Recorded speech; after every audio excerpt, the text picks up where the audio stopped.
these truths to be self-evident. That all men are created equal. As a member of Congress, I get to have a lot of really interesting people in the office. Experts on what they're talking about. This is the podcast for insights into the issues. China, bioterrorism, Medicare for all. In-depth discussions. Breaking it down into simple terms. We hold these truths with Dan Crenshaw. The Eagle has landed.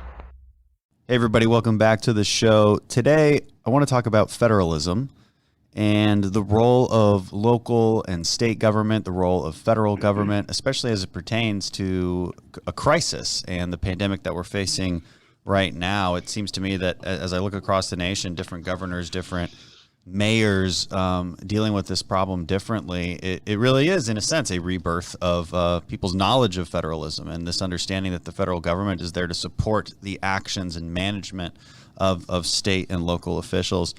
To help us with that conversation, I'm hugely honored to have Judge Ed Emmett here with us. He was the county judge for Harris County for a number of years. Judge, thank you so much for being on the show. Well, thank you, Congressman.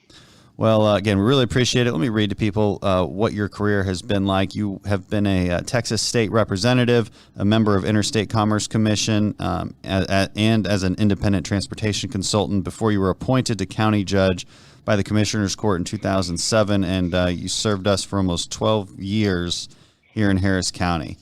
You oversaw, and this is really why your expertise is so welcome here. You oversaw the response to the 2015 Memorial Day floods, the 2016 Tax Day floods, and in 2017, the infamous and historical Hurricane Harvey, which absolutely devastated our region. And you did so with flying colors. Everybody was just an absolute huge fan of yours. Now you are a distinguished senior fellow at Northeastern University's Global Resilience Institute and a senior fellow and professor in the practice at Rice University. So really happy to have you here. I guess my first question is, because we always start with the basics, is what is a county judge and what do they do, and why is it different here than in other states? Yeah, I spent 12 years trying to explain to people what that is. In Texas, the county judge anywhere else would be called county executive. It's an antiquated term. County judges, for the most part, they're not even lawyers. They have no judicial functions in the urban areas, and some of the rural areas they still do probate and things like that. But no, the county judge in Harris County, the third largest county in the country, that function is really to represent the county, be the face and the voice of the county.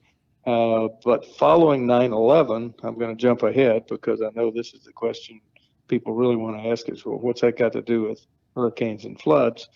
Following 9/11, the Texas legislature realized that there needs to be one person in charge in each county when an emergency comes. Mm-hmm. And that person is the county judge.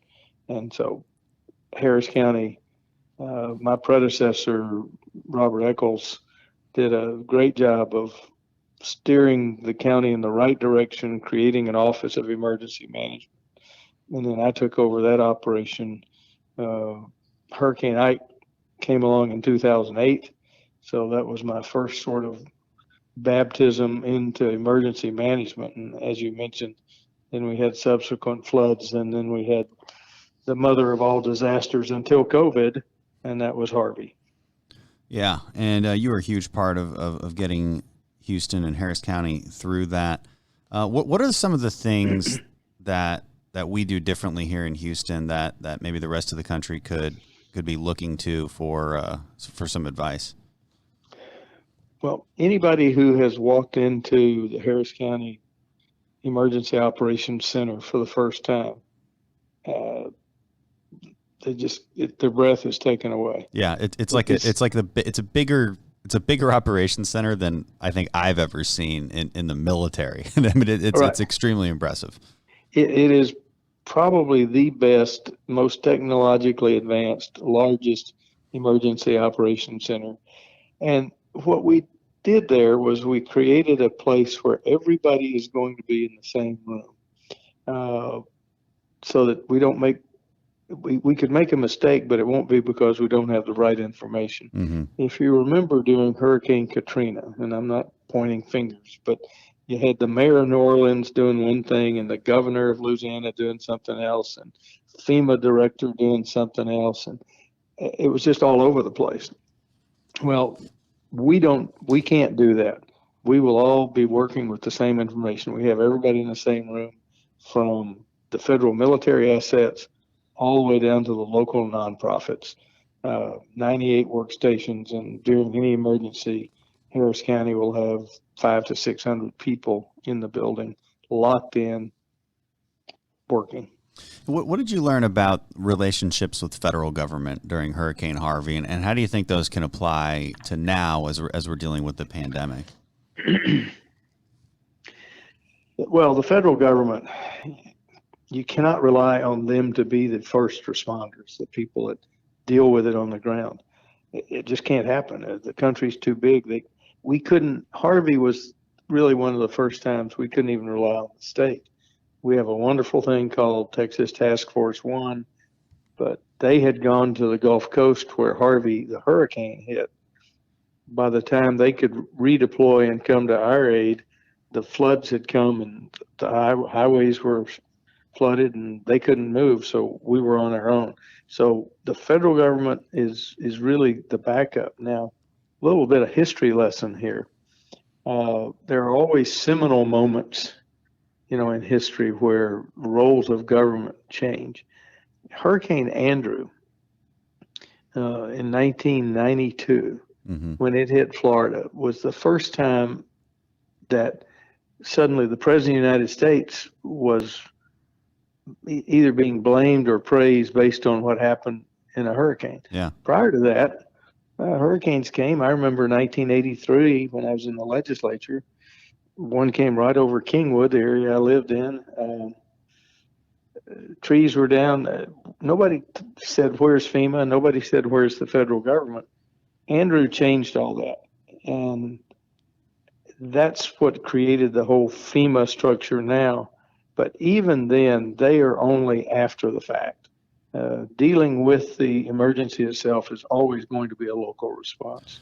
Yeah, and do you think Americans need a re-education on civics and who does what in government? Because we are certainly still living in the era of Andrew, where the president gets all the credit or all the blame for everything, and that strikes me as so completely and utterly strange that the number of masks that a hospital has here in Houston or in New York City is somehow totally dependent on the president. And I just find that bewildering. Now I of course love to see federal government supporting those efforts and doing what it can, but it seems that it's the only. You would think by watching the news that the president is the only government official in the country. Like, you would think that now, and it just strikes me as insane. Well, no, absolutely. People don't know the various roles of government. It gets very confusing. But Harvey taught us not only the roles of local government, but local government couldn't do it without the volunteers. And if you remember, I did a couple of things during the reign of Harvey that people cringed at and said, "Oh, you can't do that." But it was the right thing to do. There was a point at which we were overwhelmed, and I went on television and said, "Hey, if you have a boat, if you have a high water vehicle, come help." Yeah. Professionals at first they didn't like that, but the reality is, as you well know, Dan, that wasn't brilliance on my part. Whether I said it or not, that was just a volunteer spirit. People were going to come do that anyway. Yeah. And it just gave us a chance to coordinate it. Yeah, you're talking about the Cajun Navy came in. Oh, the Cajun Navy and the local, and there were people in their houses who were directing things through various apps. You can't manage that from the federal government level. No, it's from impossible. The local government level, you can. And that's neighbors helping neighbors. And that's always got to be the first response. Yeah, and I think what we're finding is not only can you not manage it from a centralized federal standpoint, but if you even try, it makes it worse. And we're noticing that now with the COVID-19 crisis, where a lot of our actions have been to deregulate certain things so that so that people can actually just solve the problem. Whether it's making certain products, getting them approved, whether it's testing kits that need faster approval. It seems to me that you have to wonder, why was some of this red tape there in the first place? Maybe it was there for a good reason, but flexibility seems to be our friend in dealing with this response. And you said it, our nonprofits play a huge role in this. I was volunteering with Team Rubicon down here right after Harvey. And you have to allow that to happen. You have to allow the space and flexibility for people to get together and solve the problems for their neighbors. So the role of federal government then is, as you said it's to provide support in the back end and to provide that funding. And I mean, how would you rate our performance right now as a country in dealing with this, and what could we do better? Well, I think generally our performance is pretty good. I think it's interesting that we live in a media world, though, that's so different than what I grew up in. Mm-hmm. Now you can pick the news you want to hear, as opposed to actually getting the news. And so we still have, I've got to say it, I mean, we still have people like Rachel Maddow, mm-hmm.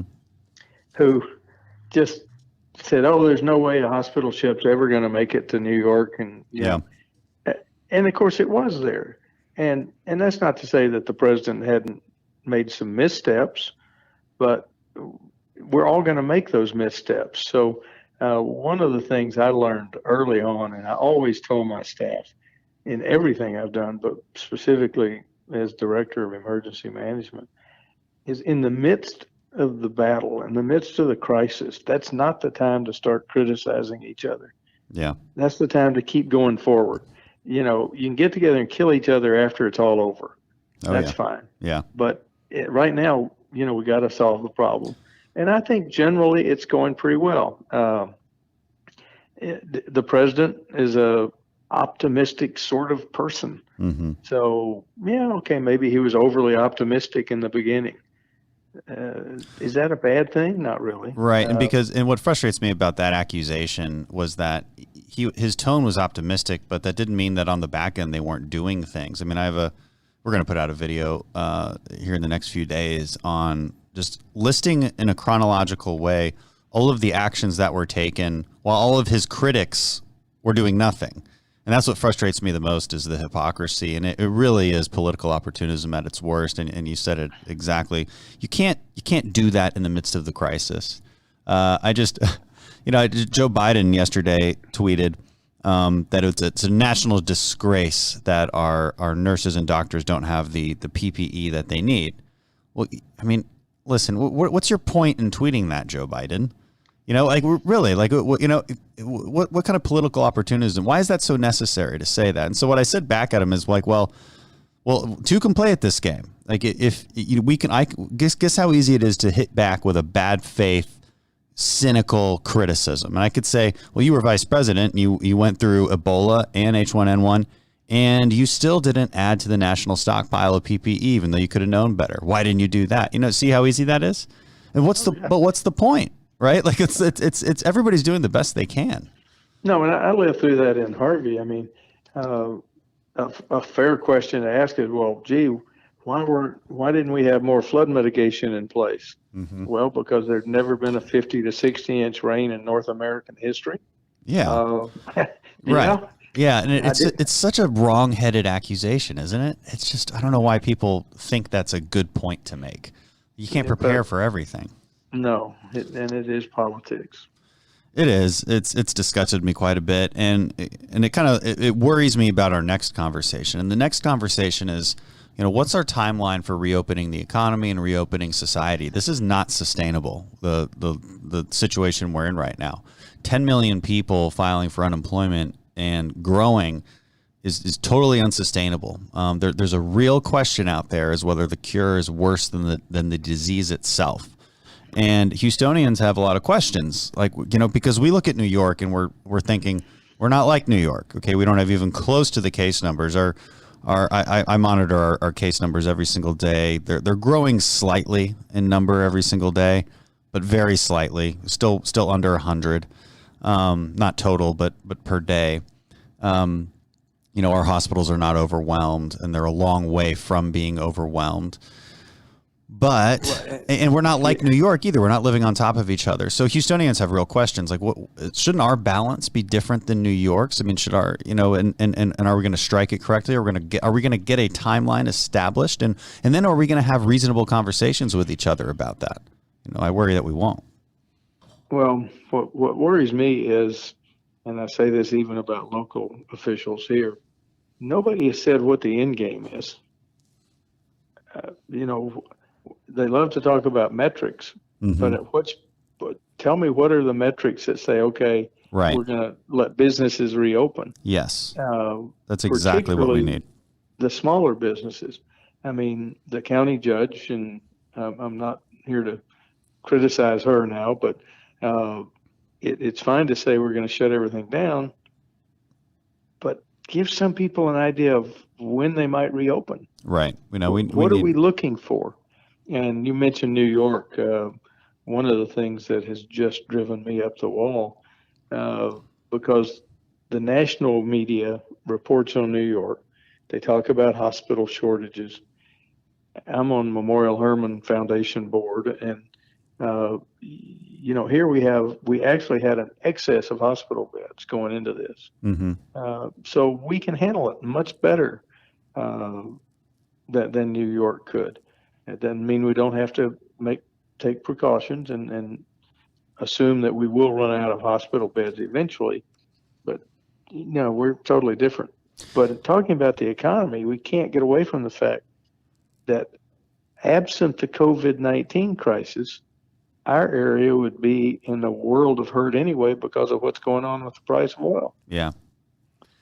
So we're getting a double whammy here right now.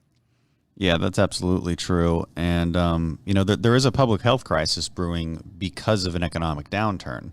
You just can't ignore that. And the political opportunism that has occurred so far can easily occur with this conversation also, because, what's the most disingenuous question you can ask? It's, well, how many lives is it worth to save one job? And I'm like, that's not the right question to ask. What a horrible question to ask. This isn't about sacrificing one for the other. It's about living in the real world, and we have to give people that predictable timeline, like you talked about, and move into what I call a risk mitigation strategy versus a risk containment strategy. Because right now we're trying to contain the risk, and frankly, I suppose that's understandable, right? Depending on where you are, and I think that should change depending on where you are. Again, we will not have the same problems as New York, and I have a lot of issue with us modeling our numbers as a country based off of what's happening in New York. That seems absurd to me. Houstonians aren't in elevators all the time like New Yorkers are, because every single building there, well, it's enormous. We're not in subways all the time. We already engage in more social distancing than any typical New Yorker on any given day. And so it's just you got to take those things into account. And I just hope our local officials are, and I hope we understand that it's going to be different around the country. I think New York should be on lockdown right now. That probably makes sense for them. But right. Go ahead. Well, I was going to give you an analogy that's going to seem a little strange, but bear with me. My transportation background, once upon a time, there was a horrible accident. A person came across the median out there and on the East Tex Freeway, and it was a head-on collision. And a group started up that they wanted to make sure that never happened again. So they wanted barriers on the center of every highway in the state of Texas so that we would never again lose a life. And I remember being on the transportation committee in the legislature at the time, talking about the cost of that, and having the woman say, if it saves one life, it's worth it. Well, I don't mean to sound heartless, but that's not true. Yeah. I mean, you don't spend, and it's hard to put a value on human life. That's a horrible thing to do, like you said. But at the same time, you have to make some judgment along the way, and that's the judgment nobody seems to be willing to make yet. No, and that's a problem, and it's so easy to snipe at each other when we do have to have that conversation. It's so easy to moralize that argument, to do some moral grandstanding, and because if that statement was true, if it saves one life, then it's worth it. Then we should just ban vehicles, no more automobiles, period. But obviously we're not going to do that because that carries with it a whole set of other consequences. Just like shutting down the economy carries with it immense consequences, and we just have to have those conversations. I think everybody knows that, but again, the political opportunism it's too easy. It's too easy to accuse people, and this is the other hard part about this is somebody will be able to blame. If President Trump wanted to reopen the economy tomorrow, they would be able to blame him for countless deaths, as they already do, which is just insane. They already do. But no matter what, you can always say that, and you'll never and the accused will never be able to provide a counterfactual, and the accuser knows that, and that's what's so disgusting about that opportunism is it's really disingenuous. It's made in bad faith, and it assumes that people have bad intent, and that's just not true. Everybody really is trying to balance all of these factors together.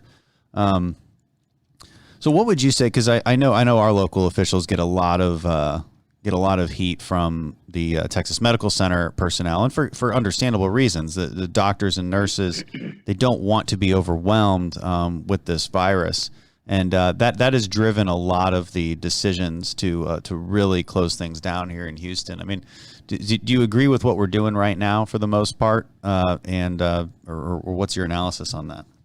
No, I think we got to the right place. We got there in kind of fits and starts, if you will. The Houston Livestock Show and Rodeo is a huge event for our area. And it was being held in a county facility. Mm-hmm. So in theory, if it was going to be closed, it should have been the county that closed it, not the city. Yeah. That's what, from outside of Harris County, the general public thinks Houston. But yeah. Houston it's less than half the population of the county. And that's why the county judge is in charge. Well, the mayor shut down the rodeo, and the very next day, the county judge was on the air separately, and she said that the schools should remain open. Well, within 2 hours, they all closed. So at first, it just seemed like people weren't talking to each other. Yeah. But now I do think everybody's on the same page. And we saw all this bring politics into it a little. A lot of the more conservative county judges in the surrounding counties didn't want to talk about staying at home, and they weren't going to do it. But now they've all done it. They all got to the same point because we're a big urban area, and it doesn't matter if you're in Montgomery County or in Harris County.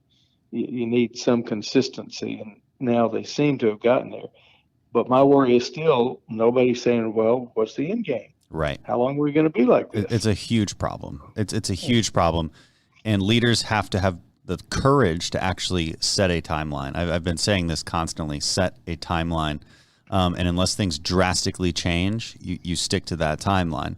We just have to. The whole reason for these shutdowns is to let our medical system catch up and allow the testing to catch up, allow our surveillance systems to catch up, allow our PPE supply to catch up. They've got to be saying these things. They've got to be setting those metrics, and I think they do a little bit more at the federal government level, but the federal guidelines are just federal guidelines. They're not enforceable. Those are just guidelines, and I think that's as far as they should go. When the president has talked about enforceable, stay in place orders in some places of the country, I don't think he has the authority to do that, and he shouldn't. He doesn't need to. Again, federalism means something, and we can make those decisions on our own. But I wanted to ask you about Republican politics. So, because you're a Republican, but you are also a local official. And there's an interesting conversation to be had about what it means to fight for Republican principles at the federal level versus the state level versus the local level. And I guess what I mean by that is, me being at the federal level, I think it's really important to adhere to Republican principles of governing. At the local level, it's much more about surgical problem solving, and less about the maybe the principles behind that. Or would you agree with that? I mean, maybe not less about the principles, but it's just not talked about as much. I mean, many local races are nonpartisan, even though it's kind of clear who leans where. But it's such an interesting conversation. I don't think we have it enough. So, what are your general thoughts? No, we really don't have it enough. And of course, here's my bias. The first campaign I worked on was Barry Goldwater in 1964. So I go back a long way.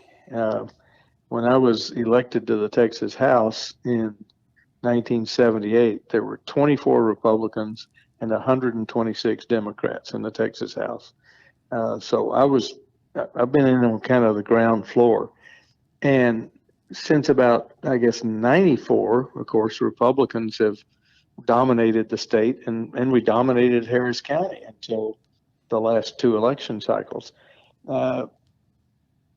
To me, the conservative statement was always the government closest to the people is best for making decisions. We've gotten away from that. And so now you have people at the state level wanting to tell local elected officials in Texas, most of whom were Republicans, that they were going to be run from Austin. At the same time, the people in Austin were telling you guys in Washington, leave us alone, let us run our state. Yeah. So it was inconsistent. And maybe if there's a good that comes out of this, I've now seen some of those same state leaders say those decisions need to be made at the local level. Well, if you're going to trust a local county judge, a local mayor to make a decision in a crisis like this, surely you ought to trust them on what ordinances they pass. I mean, to me, it's just been mind-boggling. But the other thing, what if those ordinances? This is an interesting discussion because I can definitely see the point, just because it's protected in our Constitution, that states' rights are vehemently protected against the federal government, right? That check and balance is very clear. The Constitution is much less clear on local cities versus their own state government. It's pretty much silent on that. But you are correct. Like, as a matter of philosophy, conservatism does say, those decisions are best made at the local level. But so what happens when you have a city like Austin that's implementing policies that are just totally detrimental to their population, where I'm talking about maybe the homeless situation recently, or you go to a more extreme case like San Francisco, where these are just really bad policies, and the state government might want to come in at a certain point and say, stop it. Like, this isn't right. Well, and the argument I had over and over with the leaders at the state level was quit trying to have one size fit all. They kept, whether you're talking about revenue caps or anything else, the example, I'll use revenue caps. They wanted to limit growth, tax growth to population growth plus inflation. Yeah. And I said, okay, Harris County has almost 2 million people who live in unincorporated Harris County. Dallas County only has 10,000. We're both urban counties, but we're totally different. So how can one policy fit all in that? Yeah.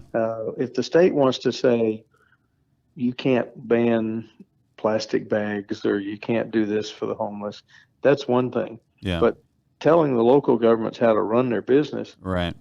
Is just not right. Yeah, I can see a distinguished or discernment there between those two policies for sure. I think Governor Abbott right now, though, is certainly taking a more not a hands-off approach, but allowing local municipalities and counties to really implement their own policies as it relates to the pandemic. Would you agree with that? He isn't. I think there was a lesson learned there, because during the Ebola never became a real crisis here. Yeah. But everybody was afraid of it. At that point, Governor Abbott really was pushing for the state to take it over, because there was an infectious disease task force formed. I was on it and all that. But this, I think, between then and now, the reality is hit, and the reality is that the state can't handle it. This needs to be done locally. Yeah, it really does, and everybody has different problems. What sticking to the conversation about conservatives and local politics, do you see a problem sometimes with the oversimplification of what limited government means when you're at the local level? Because sometimes I'll point out if somebody's running on a platform at a local position of doing a lot less, which is kind of like my platform at the federal level. But should that really be the platform at the local level? What do you think about that? Well, yeah, it depends. If you're in a fast-growing county where you have to provide infrastructure and you have to stay ahead of that curve in order to have the economic growth, then you're going to have different policies than some county that's declining. And I understand that. But more of two things have gotten my attention over the years. Republicans and conservatives tend to run against government. We don't want government to be too powerful. Mm-hmm. But when we have been in control of the government for a quarter of a century, it's hard to keep running against the government. Yeah. Right. It's ours. So instead, what I find, particularly among young people, and I'm teaching now at Rice, what are you going to do to solve the problems? Yeah. Being able to say what you're against is one thing, but sooner or later you have to be able to say, I want to solve the problem. That's number one. Number two, we always want to run on, we're going to cut your taxes. Well, we don't have many taxes to cut in Texas. You can't cut year after year after year after year, because then you end up not being able to do anything. Right. And nobody wants to raise taxes, but we've got to get some better rhetoric and start talking about it. And I'm afraid that Republicans and conservatives are going to have their head handed to them pretty soon if we don't solve that. Yeah, and conservatism needs to mean it's an approach to problem solving with conservative principles in mind. And those principles are superior to liberal principles, I believe, in every single way. Mostly because liberals don't have a lot of principles, right? They're not limiting ones, at least. They have goals, and those goals are generally defined in kind of whimsical terms of fighting injustice and inequality. And I don't think I'm building a straw man argument here. This is just what they say all the time. And so I'll take them at their word. This is what they want to do with government. The problem is those are goals generally formed by activists and an activist sort of mentality, but those aren't principles by which to govern. Those are not principles by which to solve problems. And so the solutions to the problems tend to be really over the top or just not unable to function in real life or have second, third order consequences that they just ignore. I believe conservative problem solving principles are far more superior. And, I can briefly explain what I mean by those and give some examples for the audience. But what I mean by that is, at least from the federal level, conservative problem solving generally means an understanding that there's checks and balances, an understanding that the problem is best solved at the local level most often. Not all the time, but at least we ask that question first. We care about things like individual liberty. We care that if you're going to provide a service to somebody, you have to recognize that might be taken away from somebody else. Like, we ask these questions before we just run with hair on fire talking about solving some kind of injustice. We talk about fiscal responsibility and the need to balance that out over time. Again, the left just doesn't talk about these things. So there's a and I could keep going, but there's a whole list of things that we sort of adhere to that I think make problem solving superior. But we have to your point, you have to be willing to say, no, we do have to solve this problem. And if we're not going to solve the problem, we have to say why and why it's better not to touch it or why it's not a problem at all. Because, as you know, I think sometimes on the left they'll bring up problems that are really, they're building a crisis out of nothing, and I think just trying to implement change based upon that premise.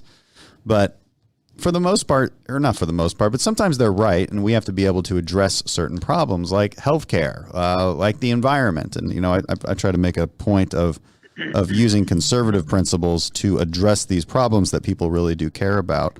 The other thing I would point out is, and again, what worries me, and I think you clearly agree, is that we can't talk out of both sides of our mouth as conservatives. I can't be saying at the federal level, hey, we want local municipalities to have the power to implement these changes, but then conservatives running for those positions are like, no, we got to be hands off. And I'm like, well, wait a second, that kind of leaves us in a state of nowhere, and that's not a good thing. Well, let me give you an example that I always got in trouble about. Medicaid expansion in Texas. Yeah. Oh, yeah. Let's talk about that. I got some questions on that recently.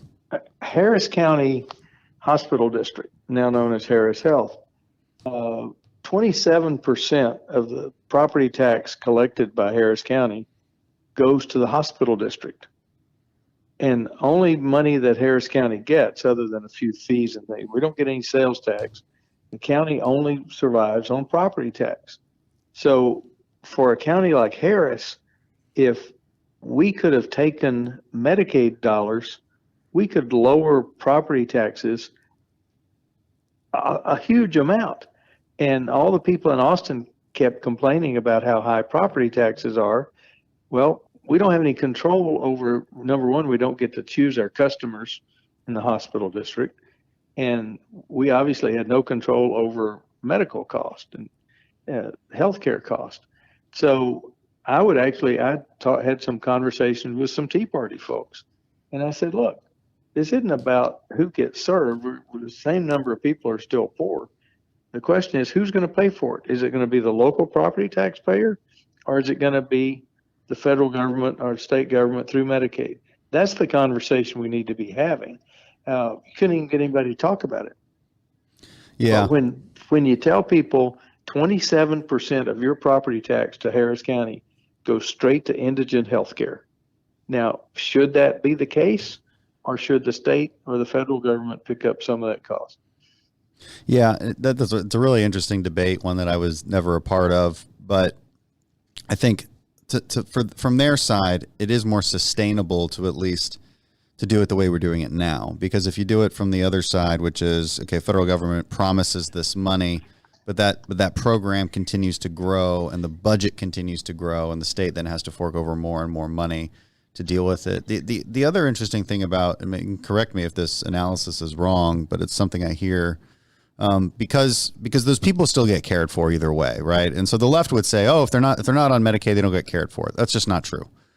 People still get the care. It is a matter of who pays for it. That's the difference. And they would argue that it's we should just take the federal money. And again, the problem is like people tend to believe that there's an unlimited amount of federal money. We just added $2 trillion to our $23 trillion debt, so it's now going to be at around $25 trillion maybe by the end of the year. Maybe not quite that much, because a lot of this money is loans that will be paid back, so we'll see. Not the point. The point is it's huge, and my generation has to pay for that. So if we think in whole, I understand that from the county level, you're like, yeah, if we can get federal dollars, let's just get federal dollars. But from a holistic point of view, that's a much more difficult conversation to have, because we have to think about the good of the country as a whole. And also here's the other argument I hear. I don't know if you agree with this or not, but because of the way the system is set up now, which is basically dollars go into our Harris Health systems to pay for a lot of low income care.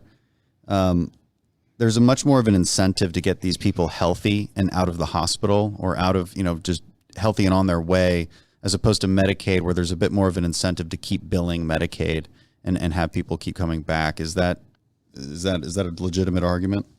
No, I don't think so. I think everybody's in the healthcare industry's goal is to, particularly when you talk about indigent healthcare, is to not only get them cared for, but the bigger issue is you don't want people coming to the emergency rooms for primary care. You want more of that care to be given in the health clinics and routine preventive medicine. It works out a lot cheaper. But my bottom line, I agree with that. And it's oversimplification. But when 27%, that the same people who complain about high local property taxes don't want to do anything about relieving the burden of the high property taxes, because county doesn't have a choice. We have to treat whoever comes into the system. Doctors take an oath to treat people. We're not allowed to turn anybody away. And so as long as that burden was on Harris County. And that's back to the earlier comment I made about one size doesn't fit all. Yeah. Harris County has a hospital system. Most counties don't. So were you going to exempt that portion from this revenue cap? I couldn't even get them to talk about that. So, yeah, Republicans and conservatives need to be a little bit more creative on how we're going to solve problems. Yeah, and on the primary care side, with keeping them out of the emergency room, I agree with that, which is why we're working hard on expanding direct primary care, which would do exactly what you're talking about. And the best way to expand a direct primary care model is to allow some funding for low income, maybe the people who are just over the cuff on they can't access Medicaid, but they're still not wealthy enough to actually buy real insurance, and making them eligible for some direct primary care benefits, which we're talking about $75 a month, and then you use that as a monthly fee for a primary care doctor, and you have basically unlimited access to those doctors. It's a model that already exists, but we're looking for ways to expand it rapidly, and I think that could be the future of our healthcare, and really solve a lot of these problems, so that we don't have to fight about expanding Medicaid, which again, that's just an unsustainable proposition. That's from my point of view. It's I understand the temptation there, and a lot of states were obviously tempted by that after the passage of Obamacare, but these are ultimately unsustainable, and my generation's got to pay for this stuff somehow. Our Social Security is unsustainable, our Medicare is unsustainable, our Medicaid is unsustainable. It's what's driving our massive debt, which makes it much harder to spend $2 trillion when we're trying to fight the corona pandemic. And evidently you're talking about another $2 trillion after this. Oh no, we're not. Well, that's what I heard. We'll see. We will see how that goes. Now I will say, and this, some of your colleagues are very good at spending money. Yeah.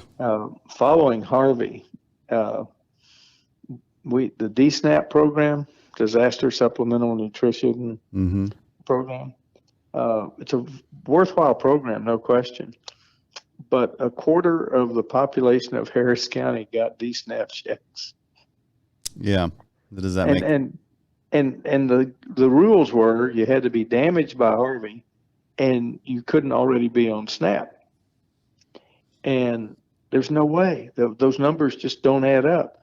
So there's no monitoring. That is what worries me about these huge tranches of money that go out. Yeah. It's impossible to really monitor what goes on. And if you say, well, you're leaving these DSNAP centers open too long, I got criticized for being heartless, and I'm going, well, but I'm seeing a lot of people here who really don't. Yeah. It's so difficult. They're not eligible for this. Right. It's so difficult to target these things correctly. And, there's times like Harvey and there's times like now where we have, as Americans, we have to live with a better sense of duty to do the right thing and to do the honorable thing. Don't take these loans if you don't need it.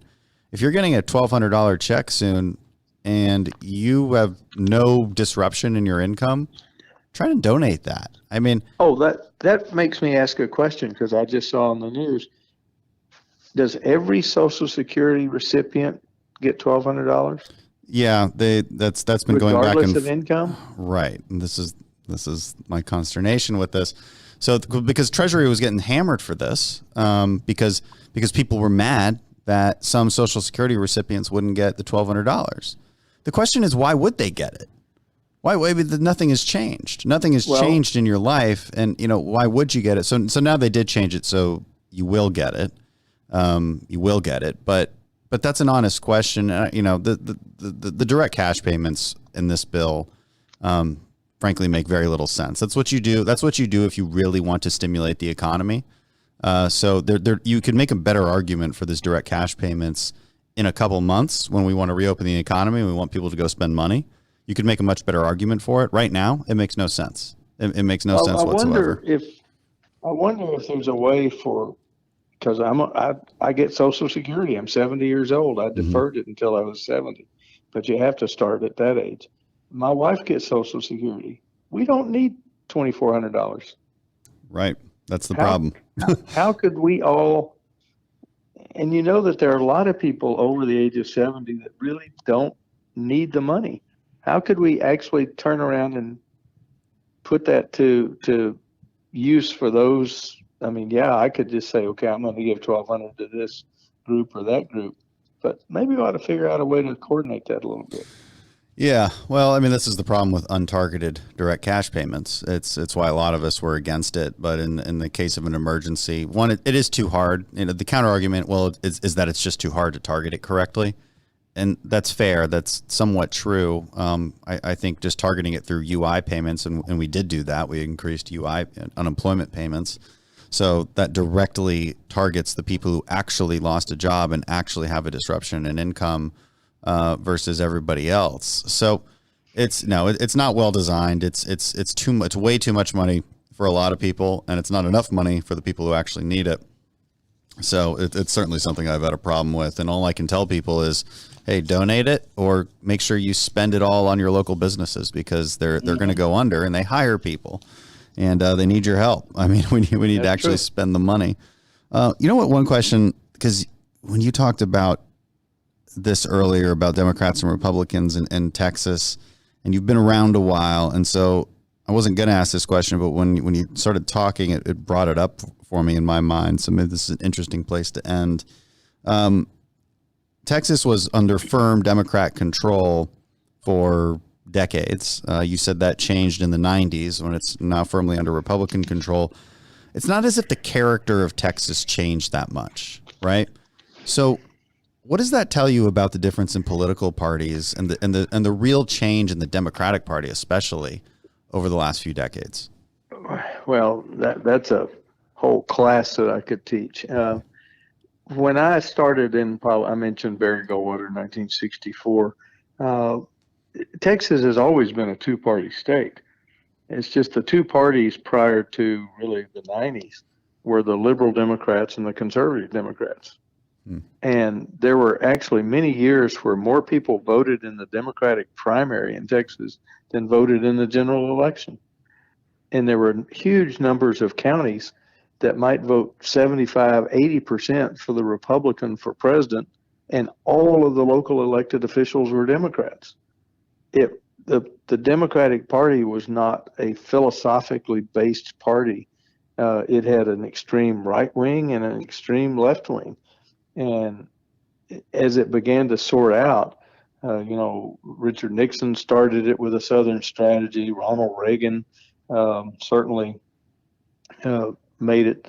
But then one of the other big changes was when Pat Robertson ran in the Republican primary and brought what has been called religious right. I don't really like that term, but brought those people into the party. Because when I was in the legislature, some of the really most conservative members of the Texas House were from places like Tyler and Odessa, and they were Democrats. And the people there haven't changed. They've just changed their party affiliation. Yeah. And so what did the word Democrat even mean then? It didn't. Was it like a Labor Party? This is how I try to describe it, because I often say that the current Democrat Party is a highly progressive, near socialist party. The old Democrat Party, even of Bill Clinton, seemed to me to be more of a Labor Party. Would you agree with any of that? Yeah, I do. I think that's absolutely correct. The Democratic Party that I grew up around in Texas was a combination of philosophical liberals and people who were still pretty much fighting the Civil War. The Republicans are the ones that invaded the South, and the Southern Democrats. I mean, I'm always when I teach my students, and I mention two things to them about parties. 1972 election, George McGovern was the nominee, but George Wallace actually won numerous primaries in the North. Mm-hmm. Like Maryland, I think he won Michigan. I'm not sure, but he was like second in Pennsylvania. So how could you have George Wallace and George McGovern in the same party? Well, eventually the left wing of the Democrats took over, and at the same time, Republicans made it attractive for some of the more conservative Democrats to come over, and the parties became more philosophical. But a larger percentage of Republicans in the U.S. Senate voted for the Civil Rights Act than Democrats. Yeah, so I bet you get that question a lot, especially at a place like Rice, because everybody and young people overwhelmingly believe this, because young people overwhelmingly get their news and commentary from left-wing pundits. So what they believe is that the only reason the South eventually turned Republican was because, Republicans are racist, right? That's just what they think. So Right. How do you answer that claim? Because it's not really based in truth when you look at when the South actually became more Republican, and the fact that as the South has gotten less racist, it's gotten more Republican. So, maybe that's how I would answer it. How do you answer it? Yeah, well, I actually get asked all the time, gee, why are you a Republican? I said, because when I came up, these two parties in Texas, liberal and conservative Democrats, I'm not liberal philosophically, I'm conservative. But the conservative Democrats were not all, but there was a great tinge of racism in there that I just couldn't abide as a young person. So I grew up in the civil rights era and the Vietnam era, but philosophically I was a conservative. So the Republican Party was more home to me than either wing of the Democratic Party at that time. And I think ultimately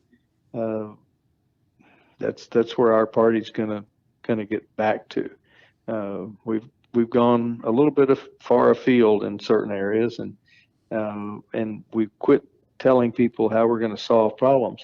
And the reason I got into office in the first place was I believe there are problems that need to be solved, and if a conservative solution isn't found, the liberals are sure going to find a solution, and I'm not going to like it. Yeah, it'll be I would describe it as usually a shallow solution. Some new fancy program that sounds nice but doesn't actually do what it says it's going to do. And you're right. We actually absolutely have to step up to the plate. There's been a lot of interesting. I think in some ways President Trump brings that to the table because he is so hands-on, and that definitely worries some libertarian-minded conservatives who don't think that government should really be touching anything. But there is a case to be made for more of an industrial policy. There's a case to be made for us to take action as government and save our energy industry. There's a good case to be made.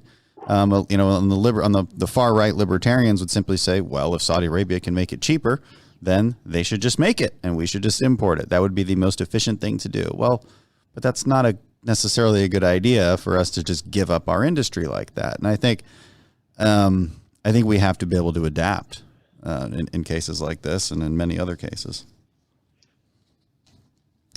So that was a super interesting conversation. I hope everybody at least stays till the end on these podcasts, because the difference between Democrats and Republicans and how that's evolved over time is just one of the most miscommunicated things, and people need to hear it. People really need to hear it. So, Judge, really appreciate you being on the show. Do you got any last minute things you want to tell people about? No, there was one question that was written that you were going to ask, and that was about lessons learned during Harvey. Okay. And one of the keys is to empower people to make decisions. The county judge can't make every little decision that comes along. And the example I gave, and be flexible, be willing to sort of bend the rules a little bit. We had two examples during Harvey. One was the San Jacinto County judge called, and they had some people who needed supplies. They were trapped in an elementary school, and he wanted to know if I could contact the state and get supplies to them. And I said, well, the state can't come help us. They're not going to be able to come help you. So the woman who was running logistics for Harris County made a decision. Harris County truck just took a wrong turn and ended up in San Jacinto County with some of our supplies. Did we really have the authority to do that? No. Was it the right thing to do? Absolutely. And so her feeling comfortable making that decision was actually one of my proudest moments. And then the other was when we had to set up the center out at NRG, the shelter for 10,000 people. FEMA couldn't get here. That wasn't being critical of FEMA. Red Cross couldn't do it, so we turned to Baker Ripley, and they got it set up. And in the publication ProPublica, you've dealt with them, I'm sure. Yeah, very. They criticized me for not following my plan. And I said, well, hell, Harvey didn't follow my plan either. Yeah. And that was one of the best shelters. It's now the model that's used all over the world. And yet we got criticized for not following a plan. And, given your background, that plans only last until, the first bullet flies or something like that. Sounds about right. You've got to be able to know who to trust and who to turn to, and that's a real key in an emergency. And that gets us back to the beginning of why local decision makers can make those decisions better, because we know who the good people are. Yeah, and that's exactly why these conversations are so important. It's important for people to remind themselves of that as we go forward and look to our leaders to get us through this mess. And wish we still had you